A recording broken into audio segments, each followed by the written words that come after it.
आज हम इंसानी आंख के बारे में आसान अल्फाज में जानेंगे।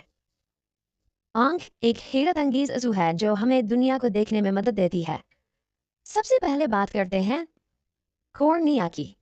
ये आंख के सामने वाला शफाफ हिस्सा होता है, बिल्कुल गाड़ी के शीशे की तरह, जो आंख की हिफाजत करता है और रोशनी को आंख के अंदर जाने में मदद देता है।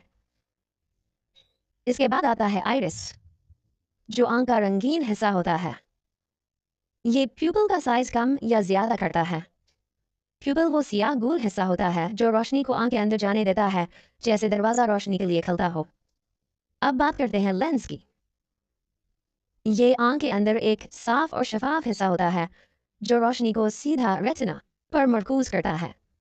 रेटिना वो हिस्सा है जो रोशनी के सिग्नल्स को दिमाग तक भेजने के लिए तैयार करता है। ऑप्टिक नर्व वो रास्ता है जिसके जरिए ये सिग्नल्स दिमाग तक पहुंचते हैं, ताकि दिमाग इन सिग्नल्स का मतलब समझ सके। आंख के सफेद हिस्से को स्क्लेरा कहते हैं, जो आंख को मजबूती और हिफाजत देता है, जैसे कले की दीवारें आंख की हिफाजत कर रही हों। विट्रियस बॉडी एक जेल की तरह मादा होता है जो आंख के अंदर भरा होता है और आंख की शक्ल को कायम रखने में मदद करता है। आखिर में मैकुला वो हिस्सा है जो हमें वाज़ेह और तफसीली चीजें देखने में मदद देता है, जैसे किताब पढ़ना या किसी का चेहरा पहचानना।